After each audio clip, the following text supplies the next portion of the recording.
दोस्तों, मोदी सरकार में एक ऐसा अमृतकाल आ गया है कि मीटिंग सद्भाव के लिए की जाती हैं और संदेश चेतावनी वाले सामने आते हैं। उपराज्यपाल विनय कुमार सक्सेना ने सोनम वांगचुक को क्या चेतावनी दी और सरेआम सोशल मीडिया पर क्या पोस्ट किया, कोकरोच जनता पार्टी पर मीटिंग में किस बात को लेकर बहस हो गई, उसके बाद खुल्लम खुल्ला जब उपराज्यपाल विनय कुमार सक्सेना ने सोनम वांगचुक को चेतावनी वाला संदेश दिया तो उसके बाद वीडियो जारी करते हुए सोनम वांगचुक ने भी पूरी कहानी बताई है मीटिंग की। हमें लद्दाख के एलजी वीके सक्सेना जी ने अपने घर बुलाया, चाय पिलाया, मीठी मीठी बातें की। उन्होंने ये जिक्र भी किया कि आपने जो कॉकरोच जनता पार्टी के बारे में बयान दिया था। लद्दाख के एलजी विनय कुमार सक्सेना, जो पहले दिल्ली के उपराज्यपाल थे, केजरीवाल के साथ 36 का आंकड़ा रहता था, अब उनका ट्रांसफर लद्दाख हो गया है, अब लद्दाख के उपराज्यपाल हैं। तो सोनम वांगचुक के साथ और उनकी पत्नी के साथ मुलाकात करते हैं। किस बात को लेकर मुलाकात थी?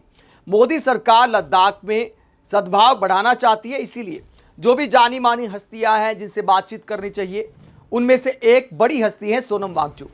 तो सोनम वांगचुक से उपराज्यपाल मुलाकात करते हैं और मुलाकात के बाद क्या पोस्ट करते हैं सोशल मीडिया पर कि बवाल कट जाता है। सवाल खड़ा हो जाता है कि क्या ऐसे उपराज्यपाल सद्भाव बनाएंगे? क्या लिखा उपराज्यपाल ने, तस्वीरें शेयर करते हुए इसका हिंदी अनुवाद में आपको बता देता हूं। ये पोस्ट किया उपराज्यपाल विनय कुमार सक्सेना ने और क्या कहा उन्होंने। पब्लिक को जानकारी दी, पब्लिक डोमेन में जानकारी दी। केंद्रीय गृह मंत्रालय में चल रही रचनात्मक वार्ता की पृष्ठभूमि में श्री सोनम वांगचुक और श्रीमती गीतांजलि आंगमो के साथ मेरी स्पष्ट और खुली चर्चा हुई। हम इस बात पर सहमत हुए कि विकास पहलू और राजनीतिक संवाद दोनों के संदर्भ में सकारात्मक माहौल बनाए रखना आवश्यक है। मैंने श्री वांगचुक को चेतावनी दी कि वो अपने भ्रामक और उकसाने वाली कहानियों को बढ़ावा देने से बचें। यानी पहले वाले पहरा में प्यार मोहब्बत की बात थी, दूसरे वाला पहरा चेतावनी पर आ जाता है और बताया जाता है कि मैंने आगाह किया, मैंने चेतावनी दी और क्या कहा। लोकतांत्रिक अभिव्यक्ति का अर्थ ये नहीं है कि झूठी बातें गढ़ी जाएं और लोगों को भड़काया जाए। उन्होंने स्वीकार किया कि लद्दाख की स्थिति की तुलना मणिपुर से करना उनके निर्णय की त्रुटि थी। उन्होंने ये भी कहा कि उन्हें कॉकरोच पार्टी की उत्पत्ति के बारे में पूरी जानकारी नहीं है और वो इसके संस्थापकों की मंशा का अध्ययन करेंगे तथा आवश्यकता पड़ने पर अपने रुख पर पुनर्विचार करेंगे। उपराज्यपाल एक सोशल मीडिया प्लेटफॉर्म के बारे में बात कर रहे हैं। बताइए, कॉकरोच पार्टी पर क्या कोई केस दर्ज हो गया है? क्या कॉकरोच जनता पार्टी पर कोई भयंकर खुलासा हो गया है? क्या कॉकरोच जनता पार्टी कोई राजनीतिक दल है? क्या कॉकरोच जनता पार्टी पर यह साबित हो गया है कि देश विरोधी दल है? क्या कॉकरोच जनता पार्टी ने कोई चुनाव लड़ने का ऐलान कर दिया है? अभी सोशल मीडिया पर फॉलोइंग से ज्यादा कॉकरोच जनता पार्टी के पास है क्या? जो उपराज्यपाल सोनम वांगचुक के साथ मीटिंग में जो ऑफ कैमरा बात होती है उसको भी पब्लिश कर रहे हैं, उसको भी पब्लिक डोमेन में डाल रहे कि देखिए कॉकरोच जनता पार्टी पर उन्होंने कहा कि संस्थापकों की मंशा का वो अध्ययन करेंगे, उन्हें पूरी जानकारी नहीं है। ऐसा क्यों कहा? क्योंकि सोनम वांगचुक का एक बयान आया था कॉकरोच जनता पार्टी के बारे में और मोदी सरकार को उन्होंने सलाह दी थी कि ऐसे क्रिएटिव एक्सप्रेशन का सम्मान करना चाहिए, युवाओं की आवाज को सुनना चाहिए। तो इस बात को लेकर मीटिंग में बातचीत होने लगी। बहुत सारी बातें होती हैं, सारी पब्लिक डोमेन में नहीं डाली जाती हैं। जो आपका पद है, जो मीटिंग का मुख्य एजेंडा है, उससे संदर्भ वाली बातें ही डाली जाती हैं। लेकिन उपराज्यपाल विनय कुमार सक्सेना कॉकरोच जनता पार्टी वाला संदर्भ भी सोशल मीडिया पर डाल देते हैं और आगे क्या कहते हैं। श्री वांगचुक ने यह भी रेखांकित किया कि केंद्र सरकार द्वारा शुरू किए गए आगे लद्दाख में विरोध प्रदर्शन और रैलियों को लेकर विनय कुमार सक्सेना क्या कहते हैं। केंद्र सरकार द्वारा शुरू किए गए सकारात्मक विकास कार्यों के बावजूद लगातार रैलियां और प्रदर्शन करना पर्यटन क्षेत्र की आर्थिक गतिविधियों पर नकारात्मक प्रभाव डालेगा, जबकि पर्यटन लद्दाख की अर्थव्यवस्था की रीढ़ है। श्री वांगचुक ने हाल के दिनों में शुरू की गई सकारात्मक विकास पहलू जैसे हिम सरोवर परियोजना, ईगू फे नहर के पुनर्स्थापन, माहे टोपको नहर के निर्माण तथा व्यापक वृक्षारोपण अभियानों की सराहना की।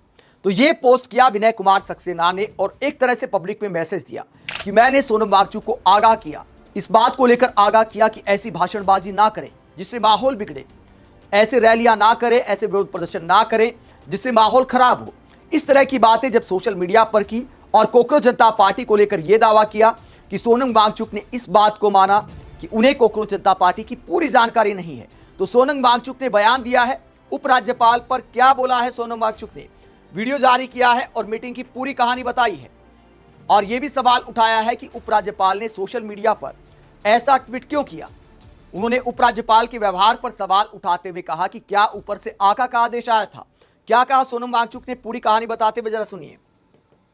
दोस्तों, आपको कैसा लगेगा अगर कोई आपको अपने घर बुलाए, मेहमान की तरह चाय पिलाए, मीठी मीठी बातें करें, अपने काम के बारे में बताएं और आपके काम के बारे में पूछें और मिलकर कोलैबोरेट करने के बारे में भी बात करें और बातों बातों में कुछ वक्तव्यों के, कुछ वाकयात के, कुछ चिंताओं के जिक्र भी करें और फिर जब खुशी हंसी में हाथ मिलाकर विदा हों, उसके 1 घंटे बाद आपको पता चले कि उस मेजबान ने अपने मेहमान के बारे में दुनिया को बताया ट्वीट करके कि इस मेहमान को मैंने कड़ी चेतावनी दी, वो ऐसे बयान ना करे, वो ऐसे वक्तव्य ना दें, बाज आए। बन जाएगा ना आपके ट्रस्ट और भरोसे का फलूदा। ऐसा ही कुछ हमारे साथ भी हुआ जब कल हमें लद्दाख के एलजी वीके सक्सेना जी ने अपने घर बुलाया, चाय पिलाया, मीठी मीठी बातें की, अपने बहुत ही अच्छे कामों के बारे में बताया, जिसमें कि पौधे उगाना, पेड़ लगाना, सरोवर बनाना, पानी का इंतजाम करना, इन सब के बारे में बताया और कोलैबोरेट करने की पेशकश की। और फिर बातों बातों में उन्होंने ये जिक्र भी किया कि आपने जो कॉकरोच जनता पार्टी के बारे में बयान दिया था, उससे हमें चिंता होती है, क्योंकि आप ऐसे शख्सियत बन गए हैं कि आपके हर बात अगले दिन अखबारों की सुर्खियां यानी कि हेडलाइंस बन जाती हैं। तो आप कृपया ऐसा न कहें तो बहुत अच्छी होगी, हमारे वातावरण अच्छा बनेगा।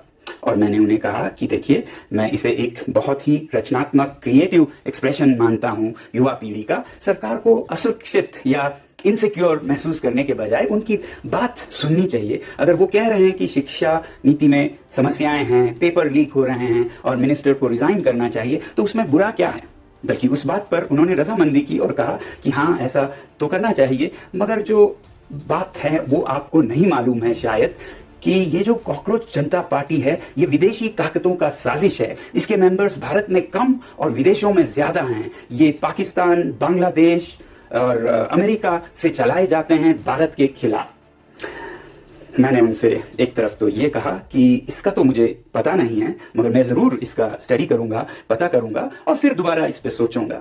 मगर अंदर ही अंदर मुझे हंसी आ रही थी। हंसी इस बात की, शायद एलजी साहब को ये नहीं पता था कि ये सब बातें या कहानियां वो उस आदमी को सुना रहे थे जिस आदमी पर करीब 8 महीने पहले ऐसे ही कहानियां बनाकर कि इसके पाकिस्तान से संबंध हैं, चीन से संबंध हैं, सोरोस फाउंडेशन से संबंध है, ऐसे कहानियां फैलाकर उसे एनएसए के अंदर जेल में 6 महीने बंद किया था। मैं वही शख्स था, मगर शायद उन्हें नहीं पता था क्योंकि वो नए हैं। तो इसलिए मैंने अपनी हंसी रोकी और मैंने कहा कि ये मैं पता करके आपसे बात करूंगा। और उसके बाद हमारी बातें इतने प्यार और मोहब्बत से हुई कि उन्होंने एक निमंत्रण भी दिया अगले दिन के एक फंक्शन के लिए।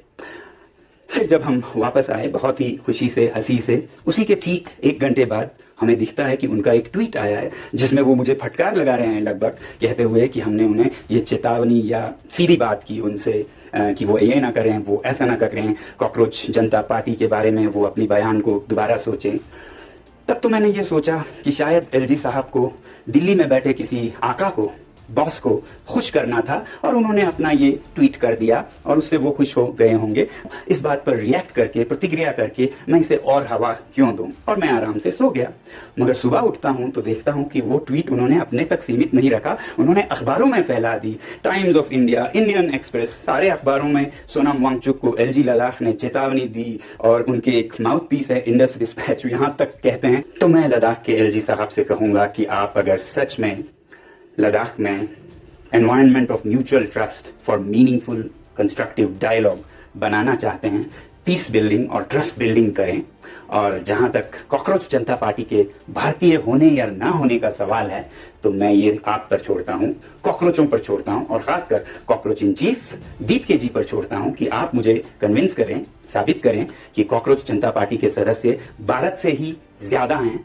तो मैं आपका समर्थन वैसे ही करता रहूं जैसा पहले किया, क्योंकि अगर कुछ लोग कहते हैं 94% भारत से हैं, 6% बाहर से हैं, 94 तो क्या 70% भी अगर भारत से हो, बाकी 30% अमेरिका, यूरोप, नेपाल, बांग्लादेश, पाकिस्तान से हो, तो मैं ये कहूंगा कि कम से कम क्रिएटिव एक्सप्रेशंस एंड प्रोटेस्ट में, कैंपेन्स में तो भारत विश्व गुरु बन गया है, क्योंकि भारत के इन आइडियाज के पीछे दुनिया अब चलने लगी है।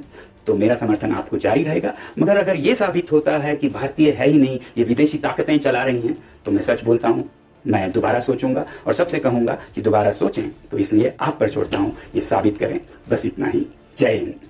तो उपराज्यपाल विनय कुमार सक्सेना के साथ मीटिंग की पूरी कहानी बयां की है सोनम वांगचुक ने। यह पूरा मामला इस बात को भी दिखाता है कि संवैधानिक पद पर जो बैठे हैं उन पर भी व्हाट्सएप यूनिवर्सिटी का ज्ञान कितना असर करता है। शायद उपराज्यपाल महोदय ने वो पोस्टर देख लिया होगा जिस पोस्टर को बीजेपी के कुछ नेताओं ने पोस्ट किया था और दावा किया था कि 49% से ज्यादा पाकिस्तान के लोग फॉलोवर्स हैं कॉकरोच जनता पार्टी के। उसके बाद अभिजीत दिपके ने बाकायदा स्क्रीन रिकॉर्डिंग दिखाते हुए यह साबित किया था कि 94% भारत के लोग हैं, बाकी अलग अलग देशों के लोग हैं।